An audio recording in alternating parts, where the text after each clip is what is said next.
인터뷰로 꾸며드리고 있습니다. 오늘부터는 순천 곡성지역 국회의원 보궐선거 후보들을 만나보겠습니다. 앞서서 참고로 이정현 새누리당 후보는 인터뷰를 자제하고 싶다는 저희 광주 평화방송의 인터뷰 요청에 공식적인 입장을 전해왔는데요. 부득이하게 인터뷰에서 제외됨을 알려드립니다. 그래서 오늘 이성수 통합진보당 후보와 내일 서가번 새정치민주연합 후보와의 인터뷰만 진행되는 점 사전에 알려드립니다. 그럼 이성수 통합진보당 후보를 연결해서 출마 소감과 함께 지역 발전에 대한 여러 구상 직접 들어보겠습니다. 이성수 후보님 안녕하십니까? 예, 안녕하십니까? 네. 지금 어디에 계십니까? 순천에 계십니까? 곡성에 계십니까? 순천에 있습니다. 네, 순천 지역 비 많이 오고 있습니까? 예, 지금은 소강 상태입니다. 네, 그러시군요. 지난 6.4 지방선거에서 전라남 도지사 선거에 출마를 하셨죠? 예, 그렇습니다. 네, 선거에 이어서 이번에 또 순천 곡성 재보궐선거 국회의원 선거에 나서셨는데 예. 출마의 변부터 듣고 싶습니다. 예, 사랑하고 존경하는 순천 시민 곡성 국민 여러분, 호남의 자존심을 꼭 지켜주십시오. 우리 아이들을 잃은 부모들이 곡기를 끊고 기다리고 있음에도 불구하고 세월호 특별법 처리를 미루고 있는 새누리당. 지방선거 전에는 살려달라, 도와달라며 눈물을 흘리고 엎드리며 읍소하더니 선거 끝나자마자 친일 인사, 비리 인사들을 총리와 장관에 임명하는 그러한 박근혜 정권을 심판해야 하지 않겠습니까? 정권의 안위를 위해서 세월호 참사의 진실을 숨기려고 언론 장악하고 보도 통제하다가 책임지고 물러난 사람이 바로 순천 곡성에 와서 출마하는 것은 호남민을 우롱하는 처사입니다. 박근혜 독재의 하수인은 투표로 심판해 주시고 노동자 농민 서민의 진정한 대표 이성수를 국회로 보내주십시오. 네. 네, 후보자께서는 김선동 의원의 의원직 박탈은 현 정권의 정치 탄압이자 정치 보복이고 또 지역민들의 주권을 유린한 행위다. 이렇게 강경한 어조로 비판을 하셨는데요. 어떤 의미입니까? 김선동 전 의원은 새누리당의 한미 FTA 날치기를 막기 위해서 온몸을 던졌습니다. 그래서 2012년 총선에서 우리 순천 곡성 주민들께서는 노동자 농민 서민을 위해서 자신을 던진 김선동 의원에게 8만여 표에 가까운 압도적 지지를 보내주셔서 재선시켜 주셨습니다. 이미 주권자인 국민들께서 그 사건이 무죄라고 판단해 주시고 의원직을 수행하라고 해 주셨는데 의원직 상실 판결이 내려진 것이기 때문에 주권 침해라고 주장하는 것입니다. 네, 그러시군요. 순천 곡성 지역은 또 김선동 의원의 의원직 박탈로 이제 보궐선거가 치러지는 곳 아니겠습니까? 예. 이번에 다시 재탈환하실 용의가 있으십니까? 그 가능성 어느 정도로 점치고 계십니까? 그렇습니다. 저는 그리고 충분히 가능하다고 보고 있습니다. 네. 저는 순천 곡성 주민들께서 노동자 농민 서민을 위해서 희생한 김선동 의원에 대한 의리를 저 이성수에 대한 지지로 보내주실 것이라고 굳게 믿고 있습니다. 그리고 실제로 민심이 그렇습니다. 김선동 전 의원님과 함께 저번에 순천 우장 인사를 다녔습니다. 우리 할머니들께서는 김 의원의 손을 꼭 잡아주시고 힘내라고 등을 두드려 주셨습니다. 중년 신사분들께서는 힘주어 악수하시면서 새누리당의 정치 탄압 꼭 이겨내고 다시 또 하면 된다 하고 응원의 마음을 전해주십니다. 네. 김선동 의원께서 저를 소개해 주시면 이번에도 변함없이 3번 통합진보당이다. 김선동이 잘했는데 이성수도 잘하겠지라며 응원해 주십니다. 이 격려와 응원의 마음 반드시 모아서 당선될 것입니다. 네. 이번 선거는 대한민국의 정치 역사가 후퇴하느냐 아니면 희망이 없이 표류하느냐 그것도 아니면 국민의 절절한 염원대로 희망의 세상을 여느냐기 때문에 아주 중요한 선거다라고 강조를 하시고 계시죠? 예, 그렇습니다. 네. 그 순천 곡성에서 박근혜 독재의 하수인인 새누리당 후보가 당선된다면 이것은 친일 독재 세력에 맞서서 민주주의를 수호해온 호남의 정신이 꺾이는 것이기 때문에 당연히 대한민국 정치의 후퇴가 되는 것입니다. 또한 부패 비리로 의원직을 상실하고 종북 색깔론이 무서워서 야권 단합과 정권 교체의 사명을 저버린 새정치민주연합이 당선된다면 어떻게 국민에게 희망을 줄 수가 있겠습니까?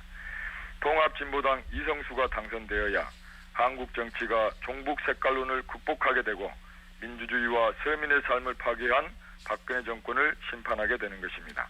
우리 국민 여러분들께서 원하시는 것 이루어지는 것이기 때문에 희망이 되는 것이라고 주장하는 것입니다. 네.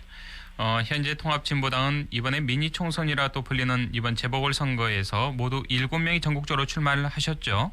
예. 전체 15곳에서 이제 선거가 치러지는데 그 가운데 7곳에 이제 출마를 한 셈인데요. 예. 이번 선거는 6.4 지방선거의 연장전이다. 이렇게 지금 불리고 있지 않습니까? 그렇습니다. 그런데요. 지난 6.4 지방선거에서 통합진보당의 성적표 상당히 그리 썩 좋지는 않았습니다. 예, 우선 국민 속에서 더욱 신뢰받고 사랑받는 정당이 되도록 거듭나겠다는 약속부터 드리겠습니다. 그리고 지금 통합진보당이 어려움을 겪고 있는 것은 박근혜 정권의 정치 탄압과 수구 보수 세력이 연일 쏟아내고 있는 색깔 공세가 가장 큰 원인이라는 점을 말씀드리고 싶습니다. 지금도 제 순천 선거 사무실에는 태극기가 걸려 있습니다. 그런데도 국기에 대한 격리 안 하는 거 아니냐, 애국가 부르지 않는다면서 이런 말도 안 되는 질문들이 계속 쏟아지고 있습니다. 다 보수 언론과 종편이 만들어내고 있는 통합진보당에게 뒤집어 씌운 비정상적인 이미지 때문입니다. 21세기 대한민국에서 수십 년 전에 고 김대중 전 대통령님께서 겪으신 철진한 색깔론이 횡행한다는 것 자체가 안타까운 현실입니다. 이런 최악의 조건에서도 저는 지난 지방선거에서 전라남 도지사로 출마해서 전남도민의 13%에 가까운 지지를 받았습니다. 직접 얼굴을 마주보며 이야기하다 보니 주민들께서 말씀해 주셨습니다. 뉴스에서 볼 때와 달리 직접 보니 너무 인상이 좋다. 그리고 지난 지방선거에서 저를 지지해 주신 13%의 지지자들은 수구 언론을 믿는 대신 통합진보당의 진실성을 믿었던 분들입니다. 더 많이 뵙고 직접 설명드리고 호소드리면 지금의 어려움을 극복할 수 있을 것이라고 생각합니다. 네. 지난 6.4 지방선거에서 전남도지사 선거에 출마를 했기 때문에 또 그만큼 인지도에는 걱정이 없다. 또 그렇게 생각을 하시고 계시는 것 같은데요. 더욱 노력하겠습니다. 네. 성실하게 또 땀 흘려 살아가는 노동자와 농민, 자영업자 등 절대 다수 서민의 이익과 권리를 대변할 것이다. 이렇게 강조를 하셨는데요. 구체적으로 좀 어떻게 하신다는 겁니까? 통합진보당은 예산 폭탄이나 읍수와 같은 이미지 정치는 하지 않습니다. 구체적으로 산단에서 노동자들이 죽지 않게 여수 국가산단 특별법을 만들고, 그리고 농업, 농촌, 농민을 살리고 식량 주권을 지키기 위해서 국민 기초식량보장법을 만들어가고 있는 정당입니다. 서민의 생활에서 겪는 어려움, 고통을 직접적으로 해결하는 변화를 만드는 정당이라는 말씀을 드리고 있는 것입니다. 네. 그리고 후보자께서는 김선동 전 의원이 발의한 국민기초식량보장법안을 국회에서 반드시 통과시켜서 농축산물 가격 상하한제를 만들겠다는 약속을 하셨죠. 예, 그렇습니다. 이를 위해서 기초농산물의 국가수매제를 반드시 법제화하겠다라고 약속을 하셨는데요. 예. 구체적으로 좀 말씀을 해주시죠. 예, 현재 우리나라의 식량 자급률이 23%입니다. 농민이 20년 만에 500만 명에서 300만 명으로 200만 명이나 줄었습니다. 박근혜 정부는 이번 달 안에 쌀 전면 개방 입장을 발표하고 한중 FTA도 조만간 타결하겠다고 합니다. 현재까지 WTO가 높은 관세를 붙일 수 있도록 허용한 게 쌀, 양파, 고추, 무, 배추 정도입니다. 만약 중국하고 FTA에서 관세를 철폐한다고 하면 우리 농가가 견뎌낼 수가 없습니다.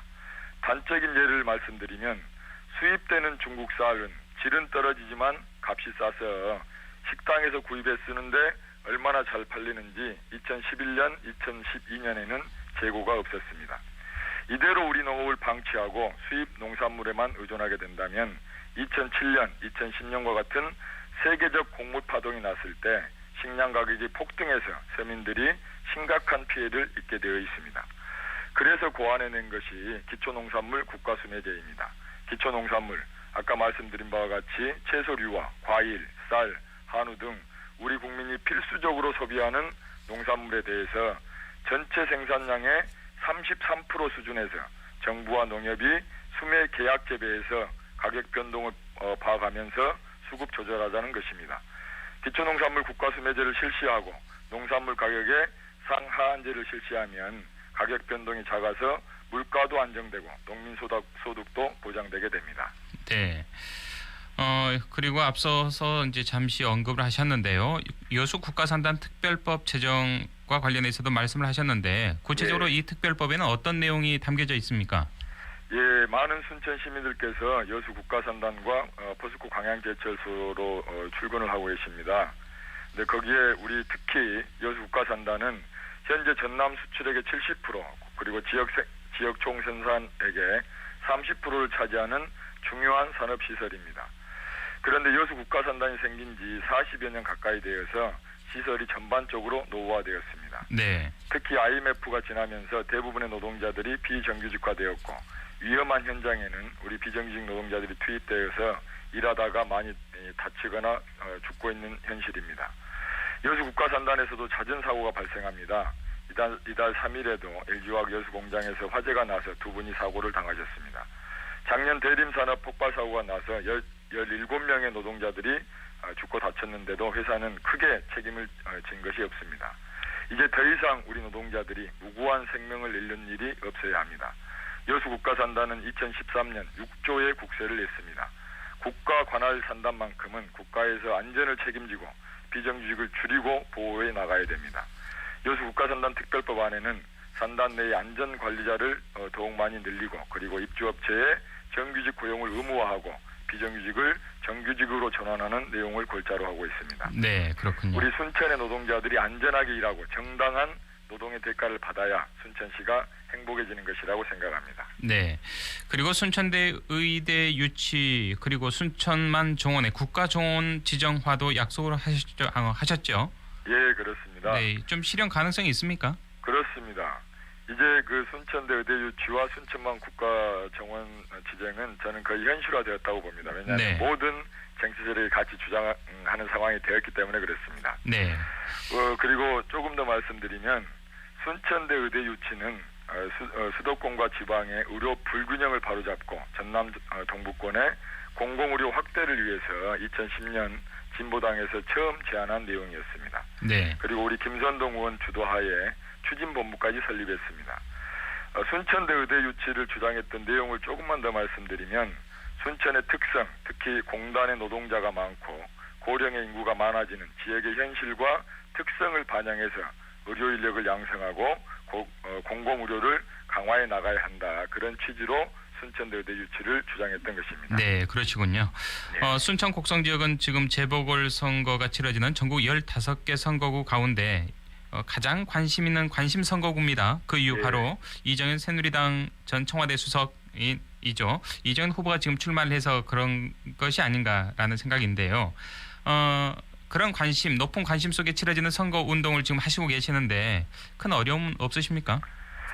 예, 주민들께서 많은 격려를 해주셔서 특별한 어려움은 없습니다. 다만 보수 언론에서 민심을 왜곡하고 의도적으로 저와 통합진보당을 배제한 채 왕의 남자 운운하면서 구도를 짜나가는 것이 좀 네. 우려스럽습니다. 네. 그러나 우리 통합진보당은 현장에서 노동자, 농민, 서민 여러분들을 진실되게 만나면서 극복해 나가겠습니다. 네, 이성수 후보님께서는 왕이 남자는 아니시죠? 저는 노동자, 농민, 서민의 대표입니다. 그러시군요. 예. 지금 청취자 여러분께서는 순천 곡성에서 치러지는 재보궐선거에 출마한 통합진보당 이성수 후보와의 파워 인터뷰 듣고 계십니다. 청취자 2461번님께서요. 서민을 위하는 통합진보당 현재 어렵지만 힘 잃지 마십시오라는 의견 보내주셨네요. 고맙습니다. 네, 후보자님, 예. 순천 곡성 지역의 시급한 현안이라고 한다면 어떤 점을 좀 들 수 있는지 각각 한 개씩만 말씀해 주시죠. 시간 관계상요. 예, 저는 우선 순천 원도심을 다시 살리겠습니다. 순천 원도심은 정부 도시재생 선도지구로 선정되어서 200억을 지원받고 노후 주거지역을 친환경 마을로 바꾸게 되어 있습니다. 저는 여기에 더해서 교육 혁신지구를 유치하고 네. 그리고 신혼부부 임대 아파트를 건설해서 원도심을 살리겠습니다. 또 우리 지역 상인들의 어려움을 풀어드리는 것도 중요합니다. 저는 카드 수수료를 1%대로 인하하고 임대료 인상은 6% 선으로 제한할 수 있도록 관련 법률을 개정하겠습니다. 곡성은 관광과 농업이 잘 되어야 발전합니다. 김선동 의원이 곡성 발전을 위해서 지난 2년간 섬진강 기차마을 조성 그리고 심청 효 테마파크 건설을 위해서 국비 144억 원을 유치했었습니다. 제가 그 뒤를 이어서 생태 비엔날레 유치로 더 활성화시켜 나가겠습니다. 네. 이번에 좀 부드러운 질문 좀 드리겠습니다. 후보자께서 평소에 가지고 있는 이 정치에 대한 철학이랄까 그런 점이 있다면 좀 말씀해 주시죠. 정치하는 사람은 주권 재민의 사상이 마음속 깊이 뿌리박혀 있어야 된다고 생각합니다. 오늘이 마침 제헌절인데요. 주권 재민은 대한민국의 헌법 정신입니다. 헌법 제1조는 대한민국은 민주공화국이고 주권은 국민에게 있다고 명시했습니다. 이 조항이 헌법의 명문화되기까지 얼마나 많은 사람들이 피를 흘렸는지 모릅니다. 그런데 불행하게도 이 조항은 기성 정치인과 거대 정당에서는 전혀 지켜지지 않고 있습니다. 친일의 부역자, 5.16 쿠데타, 12.12 군사반란으로 헌정 질서를 중단시킨 세력들과 그 후광 아래서 성장한 세력들이 이 나라를 통치하고 있습니다. 그들의 머릿속에는 대한민국 주권 재민의 사상이 전혀 없습니다. 민주공화국이 아니라 대통령 1인 독재 국가만 머릿속에 있기 때문입니다. 그러다 보니 자신을 소개할 때도 대통령과 얼마나 가까운지 왕의 남자라느니 하면서 최고 권력과의 친분 관계를 과시하는 것입니다. 저는 농민의 아들로 태어나서 노동자로 살았고 서민의 대표로 출마했습니다. 민주노동당 시절부터 15년 통합진보당이 펼쳐온 정치는 이 주권 재민을 실현해온 과정이었습니다. 주권 재민을 실현하는 정치를 확실하게 해보겠습니다. 네, 알겠습니다. 지금 후보자님께 이제 주어진 시간이 약 30초 정도 남았는데요. 끝으로 지역 유권자들에게 하시고 싶은 말씀 짧게 한 말씀 해주시죠. 예, 사랑하고 존경하는 순천 곡성 주민 여러분, 박근혜 독재 심판을 원하십니까? 순천 곡성의 발전을 원하십니까? 주민들을 위해 헌신적으로 일할 국회의원을 진심으로 원하십니까? 그렇다면 저 이성수를 선택해 주십시오. 민주주의를 지키고 호남의 자존심을 살리겠습니다. 계파 다툼에 연연하고 색깔론에 발목 잡힌 새정치민주연합이 아니라 통합진보당을 선택해 주시면 야권 단합과 정권 교체의 길로 갈 수 있습니다. 네, 알겠습니다. 네, 정정당당한 승부 기대를 하고요. 오늘 바쁘신 일정 가운데 인터뷰 감사드립니다. 예, 고맙습니다. 네, 지금까지 순천 곡성지역 국회의원 보궐선거에 나선 이성수 통합진보당 후보와 이야기를 나눠봤고요. 내일 이 시간에는 같은 지역구조 서가번 새정치민주연합 후보를 초대해서 자세한 전견 들어보겠습니다.